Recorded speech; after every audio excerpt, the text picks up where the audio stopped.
ಕೆಲವು ಕಾಂಗ್ರೆಸ್ ಶಾಸಕರಿಗೆ ಎಲ್ಲರಿಗೂ 50 ಕೋಟಿ ರೂಪಾಯಿಗಳನ್ನ ಕೊಡ್ತೀವಿ ಅಂತ ತಿಳ್ಕೊಂಡು ಹೇಳಿರ್ತಕ್ಕಂಥದ್ದು ಒಂದು ಆದೇಶನ ಇಲ್ಲಿ ಮಾಡಿರ್ತಕ್ಕಂಥದ್ದು. ಯಾಕಂತಂದ್ರೆ ಈ ಯೋಜನೆ ಅಡಿಯಲ್ಲಿ ಅನುದಾನವನ್ನು ಬಾಕಿ ಬಿಲ್ಗಳನ್ನು ಆಧರಿಸಿ ನಿರೀಕ್ಷಿಸಿ ಬಿಡುಗಡೆಗೊಳಿಸಲಾಗುವುದು, ಮುಂಗಡವಾಗಿ ಅನುದಾನವನ್ನು ಬಿಡುಗಡೆಗೊಳಿಸ್ತಕ್ಕಂಥದ್ದಿಲ್ಲ ಅಂತ ತಿಳ್ಕೊಂಡು.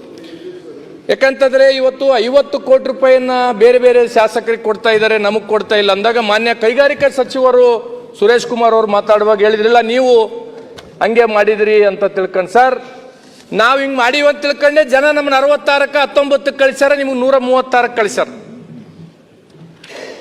ಮಾನ್ಯ ಸುರೇಶ್ ಕುಮಾರ್ ಅವರು ಯಜಮಾನರು ಹೇಳ್ತಾ ಇದ್ರು, ಮಾನ್ಯ ಮುಖ್ಯಮಂತ್ರಿಗಳು 224 ಜನ ಕ್ಷೇತ್ರನ ಸಮಾನವಾಗಿ ನೋಡಬೇಕು ಅಂತ ತಿಳ್ಕೊಂಡು. ನಾನು ಮುಖ್ಯಮಂತ್ರಿಗಳಲ್ಲಿ ಕಳಕಳಿಯಾಗಿ ಮನವಿ ಮಾಡ್ತಕ್ಕಂಥದ್ದಿಷ್ಟೇ, ಇವತ್ತು ಕಾಂಗ್ರೆಸ್ನವ್ರ ಶಾಸಕರಾಗಿ ಬಂದವ್ರಿಗೆ ಅವ್ರಿಗೇನು 2 ಓಟ್ ಹಾಕಿಲ್ಲ ಅಧ್ಯಕ್ಷರೇ, ಅವ್ರಿಗೂ 1 ಓಟ್ ಹಾಕಿದ್ದಾರೆ, ನಮಗೂ 1 ಓಟ್ ಹಾಕಿ ಕಳಿಸಿದ್ದಾರೆ. ಕ್ಷೇತ್ರದ ಜನತೆಯಲ್ಲಿ ನಮ್ಮನ್ನ ನಾವು ಇಲ್ಲಿ ಶಾಸಕರಾಗಿ ಆಯ್ಕೆಯಾಗಿ ಬರ್ಬೇಕಾಗಿತ್ತಂದ್ರೆ ನಾವ್ ಎಷ್ಟು ಕಷ್ಟ ಪಡ್ತಾ ಇದೀವಿ ನಮಗ್ ಗೊತ್ತು. ನಾವು MLA ಆಗಿ ಆಯ್ಕೆ ಬಂದ ಮೇಲೆ ನಾವು ಕೆಲಸನೇ ಮಾಡ್ಲಿಲ್ಲ ಕ್ಷೇತ್ರದಾಗ ಅಂತಂದ್ರೆ ನಾವೇನು ಉತ್ತರ ಕೊಡ್ಬೇಕಾಗಿತ್ತೆ? 5 ವರ್ಷ ಸಾರ್ವಜನಿಕವಾಗಿ ನಾವು ಮೊದಲನೇ ಬಾರಿ ಆಯ್ಕೆ ಆಗಿ ಬಂದಿವಿ, 72 ಜನ ಇದ್ದೀವಿ, ನಮ್ಗೆ ಅನುದಾನನೇ ಇಲ್ಲ ಅಂತಂದ್ಮೇಲೆ ಉತ್ತರ ಏನ್ ಕೊಡ್ಬೇಕಾಗುತ್ತೆ? ಇವತ್ತು ಇನ್ನೊಂದು ಏನಾಗಿದೆ ಅಧ್ಯಕ್ಷರ ಅಂತಂದ್ರೆ, ಮುಂದಿನ ಜನರೇಷನ್, ನಾವೊಂದು ಜನರೇಷನ್, ನಮ್ದಾದ್ಮೇಲೆ ಮುಂದಿನ ಜನರೇಷನ್ದವ್ರು ರಾಜಕೀಯಕ್ಕೆ ಬರ್ಬೇಕಾ ಬರಬಾರ್ದು ಅಂತ ತಿಳ್ಕೊಂಡು ವಿಚಾರ ಮಾಡ್ತಾ ಇದ್ದಾರೆ ಅಧ್ಯಕ್ಷರು. ಯಾಕಂತಂದ್ರೆ ಅಧ್ಯಕ್ಷರೇ, ಇವತ್ತು ಯಾವುದೇ ಒಂದು ಅನುದಾನವನ್ನ ಈ ಸರ್ಕಾರದ ತಗೋಬೇಕಾಗಿತ್ತು ಅಂತಂದ್ರೆ ಒಬ್ಬ ಪ್ರಭಾವಿ ಸಚಿವರ ಫಾಲೋವರ್ ಆಗಿರ್ಬೇಕು, ಇಲ್ಲಂತಂದ್ರೆ ಯಾವುದೋ ಒಂದು ರಾಜಕಾರಣಿಗೆ ಅಂತಂದ್ರೆ ನಾವು ಚಾಕ್ರಿ ಮಾಡಬೇಕು. ಈ ರೀತಿ ಅಂತಂದ್ರೆ ಒಂದು ವಾತಾವರಣ ಅಂತಂದ್ರೆ ನಿರ್ಮಾಣ ಆದ್ರೆ ನಮಗೆ ಅಂತಂದ್ರೆ ಬಹಳ ಹೊಸ ಶಾಸಕರಿಗೆ ಆಯ್ಕೆಯಾಗಿ ಬಂದಿರತಕ್ಕಂಥವ್ರು ವಿ ಆರ್ ವೆರಿ ಫ್ರಸ್ಟ್ರೇಟೆಡ್. ದಯಮಾಡಿ ನಾನು ಮನವಿ ಮಾಡ್ತಕ್ಕಂಥದ್ದು ಇಷ್ಟೇ ಅಧ್ಯಕ್ಷರೇ, 50 ಕೋಟಿಯನ್ನ ಕೊಡ್ತಕ್ಕಂಥದ್ದು ಕಡಿಮೆ ಅಂತ ತಿಳ್ಕೊಂಡು ಅರ್ಜ್ಞಾನಂದ್ರೆ ಹೇಳಿರ್ತಕ್ಕಂಥದ್ದು. ಮಾನ್ಯ ಮುಖ್ಯಮಂತ್ರಿಗಳಲ್ಲಿ ಒಂದು ಕಳಕಳಿಯ ಮನವಿ ಮಾಡ್ತೀವಿ. ಯಾಕಂತಂದ್ರೆ ನಾವು ಅನುದಾನನೇ ಇಲ್ಲ ಅಂತಂದ್ರೆ ಬಹಳ ಕಷ್ಟ ಆಗುತ್ತೆ. ದಯಮಾಡಿ ಅಂತಂದ್ರೆ ಇವತ್ತು ತಾವು ಅನುದಾನವನ್ನ ಎಲ್ಲರಿಗೂ ಇನ್ನೂ ಹೆಚ್ಚು ಅಂತಂದ್ರೆ ಅನುದಾನವನ್ನ ಆಡಳಿತ ಪಕ್ಷದ ಶಾಸಕರಿಗೆ ಕೊಡೋದ್ರ ಜೊತೆಯಲ್ಲಿ ನಮಗೆ ಅಂತಂದ್ರೆ ತಾವು ಅನುದಾನವನ್ನ ಕೊಡ್ಬೇಕಂತ ತಿಳ್ಕೊಂಡು ನಾನು ಹೇಳ್ಬೇಕಾಗುತ್ತೆ ಅಧ್ಯಕ್ಷರೇ.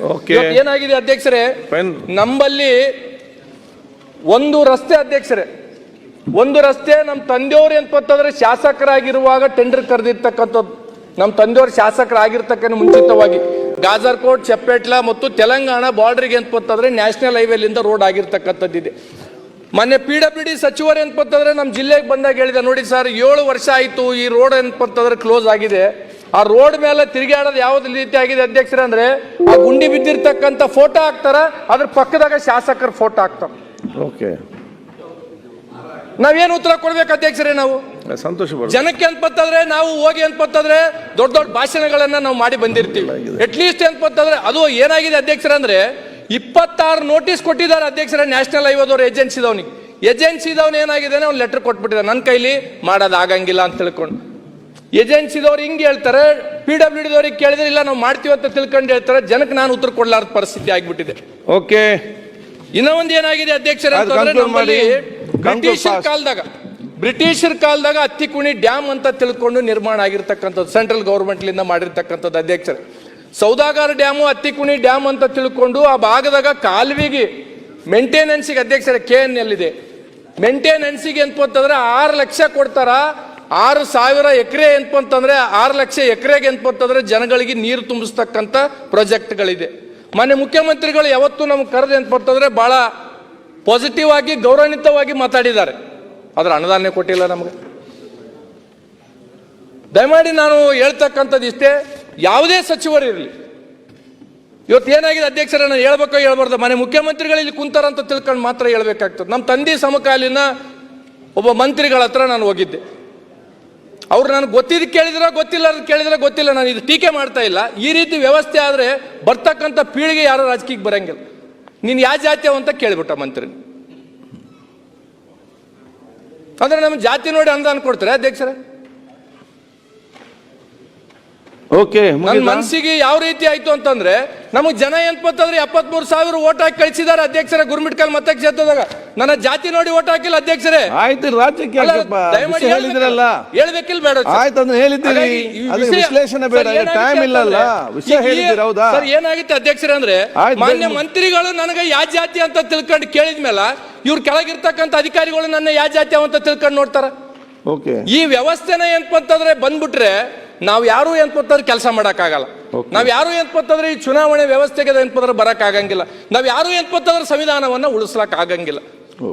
ದಯಮಾಡಿ ನಾನು ಮನವಿ ಮಾಡ್ತಕ್ಕಂಥದ್ದು ಇಷ್ಟೇ ಇದೆ ಅಧ್ಯಕ್ಷರೇ. ಕಂಕ್ಲೂಡ್ ಮಾಡಿ. Okay sir. ಸರ್, ನಮ್ಗೆ FD ಅಂದ್ರೆ ಗೊತ್ತಿಲ್ಲ ಸರ್. ನಮ್ಮ ತಂದೆಯವರು 5 ವರ್ಷ ಇರುವಾಗ ಏನ್ಪೋತಾರೆ ನಾವು ಸಣ್ಣ ಪುಟ್ಟ ಕೆಲಸಕ್ಕೆ ಏನ್ಪೋತಾರೆ ವಿಧಾನಸೌಧಕ್ಕೆ ಬಂದಿರತಕ್ಕಂಥದ್ದು ಇದೆ. FD ಅಂದ್ರೆ ನಮಗೆ ಗೊತ್ತಿಲ್ಲ ಸರ್. ಒಂದು 10 ಲಕ್ಷ ರೂಪಾಯಿ ಅನುದಾನನ ನಾವು ಕ್ಷೇತ್ರದಾಗ ಕೇಳಿದ್ರು, ಅಲ್ಲಿರ್ತಕ್ಕಂಥ ಅಧಿಕಾರಿಗಳು ಏನ್ಪೋದ್ರೆ FDಗೆ ಹೋಗಿದೆ ಅಂತ ಹೇಳ್ತಾರೆ. 50 ಲಕ್ಷದ ಕೆಲಸದ ಕೇಳಿದ್ರು ಏನ್ಪೋತಾರೆ FDಗೆ ಹೋಗಿದೆ ಅಂತ ಹೇಳ್ತಾರೆ. ಒಂದು ಮೌಲ್ಯಮಾಪನ ಮಾಡಿರ್ತಕ್ಕಂಥ ಶಿಕ್ಷಕರಿಗೆ ಏನ್ಪೋತಾರೆ ಸ್ಯಾಲ್ರಿ ಕೊಡ್ಬೇಕು, ಯಾಕೆ ಕೊಟ್ಟಿಲ್ರಿ ಅಂತ DD5 ಕೇಳಿದ್ರೆ FD ಫೈಲ್ ಹೋಗಿದೆ ಅಂತ ತಿಳ್ಕೊಂಡು ಅಂತಾರೆ.